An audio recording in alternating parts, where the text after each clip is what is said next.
ক্রেনে যে মার্বেলের মূর্তিটা দেখছেন ওটা কোনো সাদা কাপড় দিয়ে ঢাকা নয়, পুরোটাই খাঁটি পাথর। আচ্ছা ভাবুন তো, একটা মানুষের শখ কতটা মারাত্মক হতে পারে। এতটা মারাত্মক যে তার জমানো জিনিস দিয়েই তৈরি হয়ে গেল world's largest one man collection museum.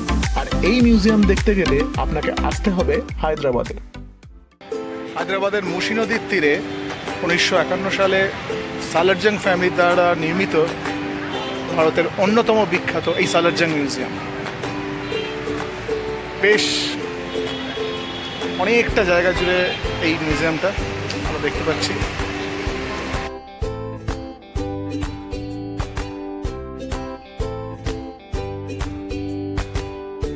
Salar Jung 3 অর্থাৎ নবাব মীর ইউসুফ আলী খান দ্বারা নির্মিত, মানে তার সংগ্রহের জিনিসপত্র একত্রিত করে এই মিউজিয়ামটা গঠিত হয়েছে ওনাকে উৎসর্গ করে। বিশাল জায়গা জুড়ে এই সালারজাং মিউজিয়াম, দেখে নেওয়া যাক। এই সালারজাং মিউজিয়ামে প্রায় 40,000-এরও বেশি দুর্লভ ঐতিহাসিক জিনিস রাখা আছে। আর এই পুরো কালেকশনটা করেছিলেন মাত্র একজন মানুষ, নবাব মীর ইউসুফ আলী খান।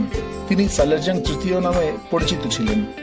মিউজিয়ামের এন্ট্রি ফি 100 টাকা, আর ভেতরে ক্যামেরা নিয়ে প্রবেশ করতে হলে এক্সট্রা আরো 100 টাকা দিতে হবে। ভেতরে ঢুকতে প্রথমেই চোখে পড়লো একটা গিফট শপ। নানা রকম ঘর সাজানোর সামগ্রী এখানে পেয়ে যাবেন। সালারজাং মিউজিয়ামের ভেতরে পেন্টিং গ্যালারিতে এসেছে। এই যে ছবিটা দেখা যাচ্ছে, ছবিটার নাম হলো স্টোলেন ইন্টারভিউ। রাজা রবিবর্মার আঁকা, অশেরটাও তাই। এবং তারই ঠিক পাশে মিউজিশিয়ান বলে যে ছবিটা, অবনীন্দ্রনাথ ঠাকুরের আঁকা। বাংলার সাংস্কৃতিক বিস্তারের প্রমাণ আজও অবনীন্দ্রনাথ ঠাকুরের আঁকাই ছবিটা এখানে বহন করে চলেছে। গ্যালারির সংগ্রহে থাকা অজস্র পেন্টিংয়ের মধ্যে রাজা রবিবর্মা বা অবনীন্দ্রনাথ ঠাকুর এই নামগুলো দেখে গায়ে কাঁটা দিচ্ছিল।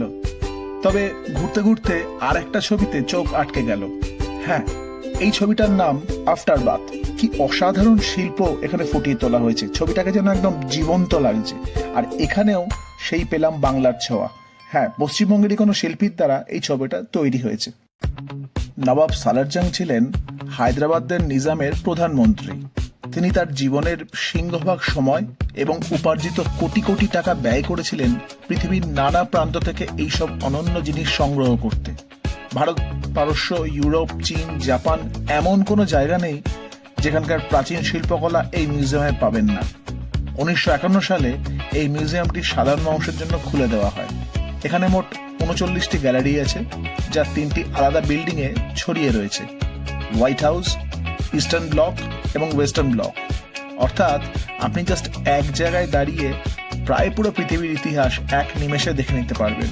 এখানে আপনি ওনার ব্যবহৃত লাঠিগুলো দিয়েই একটি আলাদা সংগ্রহশালা তৈরি করা হয়েছে, সেটা দেখতে পাবেন।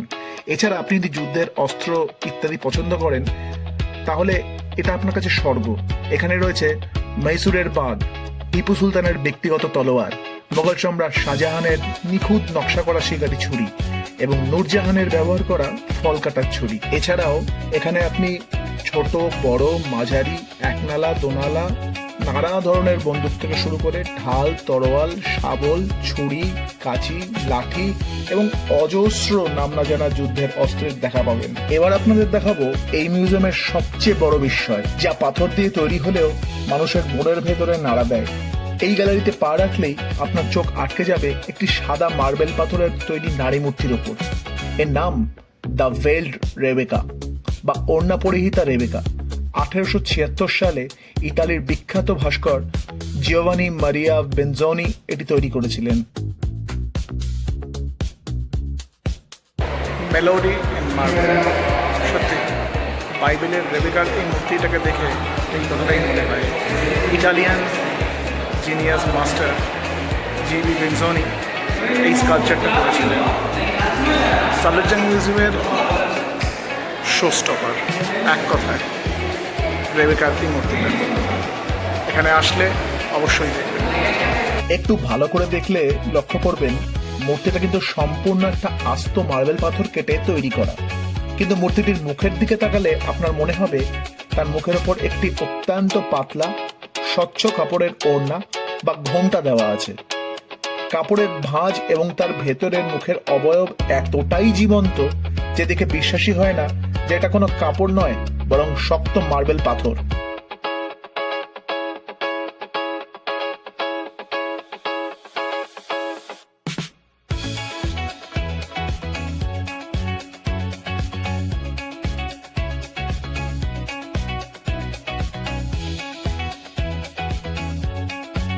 ইটালি মিলান থেকে নবাব সালারজাং নিজে এটি কিনে এনেছিলেন। পৃথিবীর বড় বড় ভাস্কররা আজও এই মূর্তির সামনে এসে থমকে দাঁড়িয়ে ভাবেন একটা ছেনি আর হাতুড়ি দিয়ে কিভাবে পাথরের ওপর এইরকম ট্রান্সপারেন্ট কাপড়ের এফেক্ট আনা সম্ভব। রহস্যময়ী রেবেকাকে তো দেখলেন, এবার যাওয়া যাক এই মিউজিয়ামের আর একটা বহু চর্চিত জিনিসের দিকে, দ্য মিউজিক্যাল ক্লক। 19 শতকে ইংল্যান্ডে তৈরি হয়েছিল এই মেকানিক্যাল মাস্টারপিসটি। ঠিক প্রতি ঘন্টার শুরুতে এই ঘড়ির ভেতর থেকে একটা ছোট্ট খেলনা কাঠমিস্ত্রি বা মেকানিক হাতুড়ি হাতে বাইরে বেরিয়ে আসে, আর সে এসে একটা ঘন্টার উপর আঘাত করে সময় জানান দেয়। ঠিক যত চোট পড়বে ততটা বাজবে। এরপর ইস্টার্ন ব্লকে গেলে আপনি দেখতে পাবেন জাপানের তৈরি হাতির দাঁতের নিখুঁত সব ভাস্কর্য, যা তৈরি করতে একজন শিল্পীর পুরো জীবন কেটে যেত। পারস্যের গ্যালারিতে গেলে দেখা যায় সোনা এবং রূপোর কালিতে লেখা শত শত বছরের পুরনো পবিত্র কোরআনের লিপি।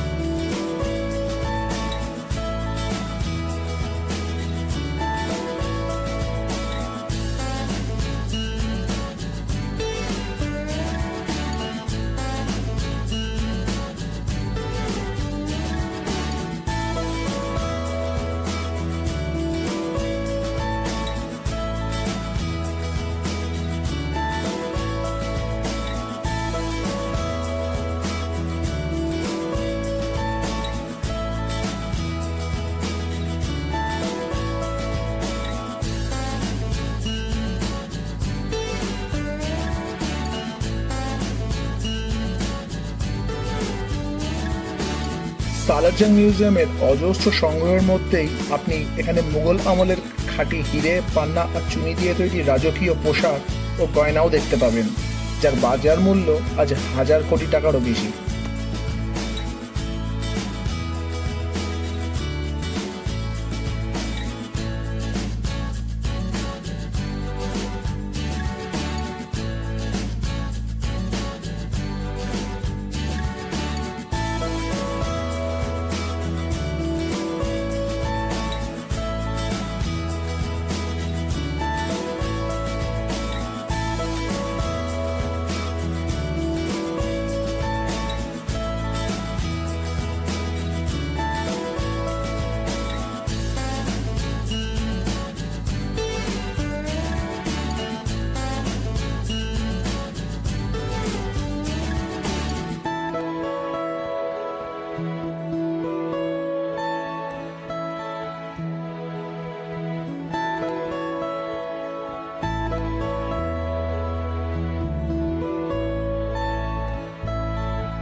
Double statue.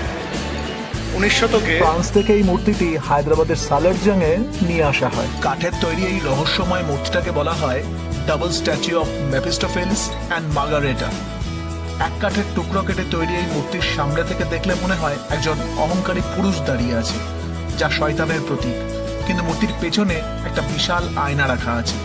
আপনি যখন আয়নার দিকে তাকাবেন তখন দেখতে পাবেন একজন অত্যন্ত সৌম্য এবং সুন্দর মহিলার অবয়ব, অর্থাৎ এক কাঠে দুই রূপ, ভালো এবং মন্দের এক অদ্ভুত সহাবস্থান। হাঁটতে হাঁটতে আপনি যখন ইস্টার্ন বা ওয়েস্টার্ন ব্লকে যাবেন তখন আপনার মনে হবে আপনি টাইম ট্রাভেল করে চীন বা জাপানে পৌঁছে গেছেন।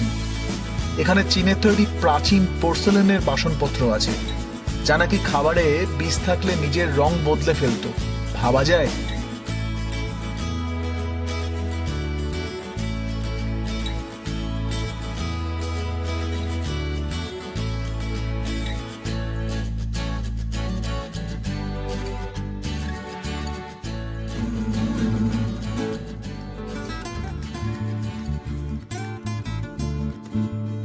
নবাব সালারজাং যখনই বিশ্বের যে কোনো প্রান্তে যেতেন সেখানকার সবচেয়ে সেরা এবং অমূল্য জিনিসটি নিজের সংগ্রহে নিয়ে আসতেন। তিনি বিয়ে করেননি, তার কোনো সন্তান ছিল না। এই পুরো মিউজিয়ামের কালেকশনটাই ছিল তার জীবনের একমাত্র ধ্যান জ্ঞান।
মিউজিয়ামের একদম ওপরতলায় এসে পৌঁছালাম ঝাড়বাতি ও লণ্ঠনের সংগ্রহশালায়।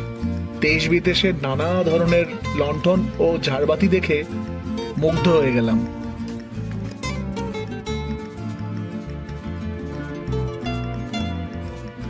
3 ঘন্টার ওপর মিউজিয়ামটা ঘুরে দেখেও মনে হলো কত কিছুই তো বাকি রয়ে গেল। আপনারা যদি হায়দ্রাবাদ আসেন তাহলে এই সালারজাং মিউজিয়াম দেখার জন্য একটা পুরো দিন হাতে রাখা ভালো, নিদেন পক্ষে একটা হাফ বেলা। সালারজাং মিউজিয়ামে আপনার সব থেকে অদ্ভুত ও সুন্দর কোনটা লাগলো?